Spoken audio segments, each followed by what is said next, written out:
I don't believe in this padding your record, cherry picking fights. I believe you should get in there and fight no matter what.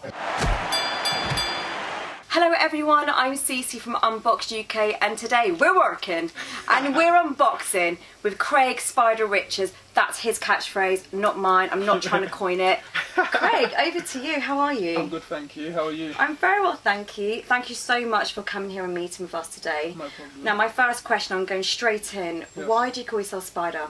It happened because every time I was sparring, I was fighting, I was hitting people with different angles. So he kept saying, like, he's like a spider, it seems like he's got more than 2 arms. And Pete was like, that's why we call him Spider. See, and now Pete will say, I thought the name Spider because I saw his hair. That's what he'll say now. I have to say, I came to that conclusion in your last fight in Cardiff because I just saw all this hair action and I was going to invest in a hairband for you, but I wasn't sure if that was part of your look. I'm not sure why no one didn't come and sort my hair out. Of course, someone said they was putting Vaseline on my head every time I come back to the corner, but they were just trying. But it just, you just had to put it back in the hairband. So is it a self-appointed name or just someone give that to you? Gave it to me. And you're happy with that? I hated it at first. Oh yeah, but now you've it's now part I got of you. used to it and I like it. At first I actually hated it. I was like, I don't want to be called Spider, but I got used to it. I want to start and talk about your very early beginnings and what made you go into boxing and what age did you start? Well, growing up, I never really watched football, I watched boxing. So I always was interested in boxing. I never thought of it as a career, I just always liked boxing. But I said to my mum, yeah, can I do some boxing? She's like, no way. She's like, that's for airheads. Stick to education. Airheads? Yeah, oh dear, does she take those words back now? Yeah, now she takes it back. It was actually a coach called Terry Palmer. He's the one who kept pushing me because I never thought I was that good, and he kept saying to me, after he watched me spar, he said, oh, can I talk to you in the back? I said, yeah. So listen, my man, I'm telling you, if you carry on, you're going to be a champion. And I'm laughing aloud, don't be silly. Like, I'm telling you, you've got something there. He said to me, if you come, I'll pay your subs, and if you bring a friend, I'll pay their subs. You don't have to pay, just keep coming. I'm telling you, you'll be a champion. These times, so much elite fighters in the gym, I'm thinking he don't know what he's talking about. He said I can use all the new equipment at the back, etc.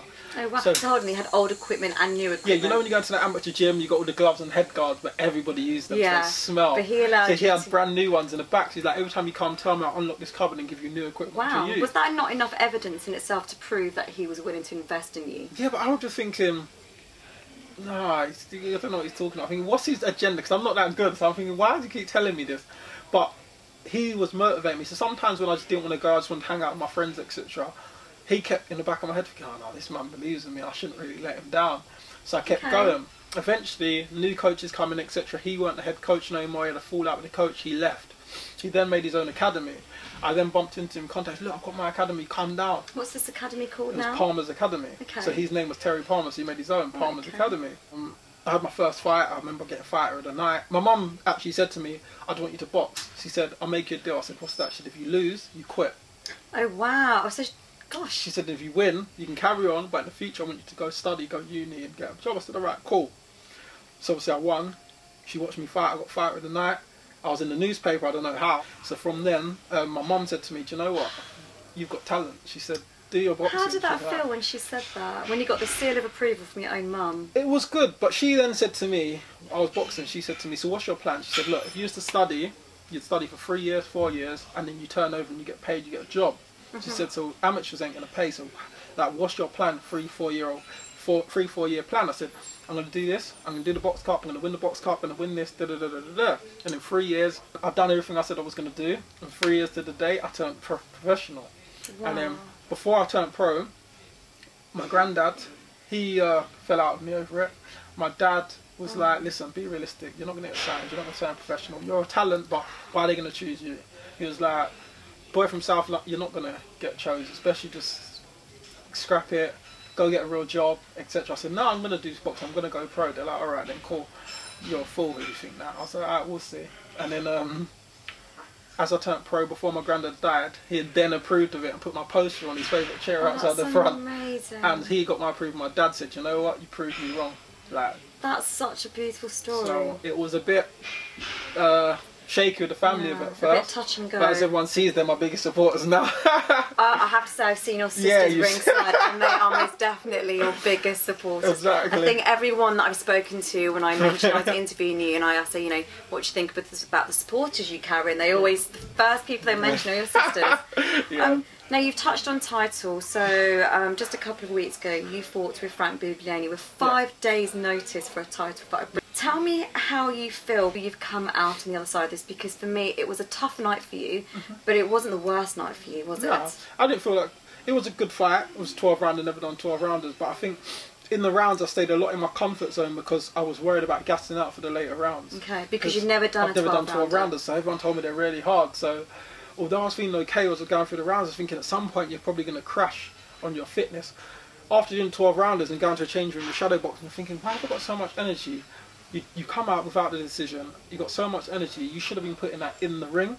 So for me, now that's broke a barrier of the 12 rounders, and now it's actually motivating me for training because I know I can work every round. And I don't believe in this padding your record, cherry picking fights. I believe you should get in there and fight no matter what. And people come out, spent their money, taking their day off work to come and support you, putting their own hard-earned cash into a boxing ticket, come see you box, and you're going to be like, oh no, the fight might be harder, I feel a bit ill. No, you go out there, you fight. You go out there and you fight, and that's what it's about. It's about going out and displaying yourself, not letting the fans down, and giving them the fights they want. Craig, tell me about some of your highlights so far. Okay. I think the major 3 highlights were stuck in my career. First, obviously, making my first fight on the Eddie Hearn show, making my debut, and stopping the guy in 49 seconds was a good moment to start my career. Secondly, was when he gave me and O'Hara basically our own show on the Anthony Joshua public workout, and just us two was fighting. And that was the first time I was on any sort of Sky viewing, I think on Sky Sports streaming or something, and to knock the guy out in 1 round live on Sky was a very good moment for me. And obviously thirdly was boxing the undercard of the Kelbrook Golovkin show at the O2 Arena, my first O2 fight on the biggest show we had all year. So them 3 was definitely my defining. The top 3 defining moments. Yeah. Do you want to give your social media a shout out? Instagram _Craig Richards _ Twitter is Craig L Richards. Before I go, I have to thank all my sponsors who've been supporting me. Do you want to give them a shout out? Yes, like Lewis Access, been a very good supporter of the Mill team. Oh, we love the Mill team. Oh, the Mill Big team, up. their food. Oh. Herbal Fitness. Of course, Sean, the Print Town, he supported me, helped me out so much as well. Obviously, Ringside Sports, they've supported me and sponsored me from the amateurs, so I have to big Dave up. Dave Hill, been a really nice guy. So many of you who've just been behind me, Elite, been sponsoring the gym for a while. All of you sticks behind me. Yeah, they've just all go PT. We've had a lot of you support me for a while, and I just appreciate it. Boom, high five, well done Craig, and best of luck for what's to come. Appreciate it. Awesome. I've been unboxed. You've been unboxed? Turn it to the camera, there we go. I've been unboxed.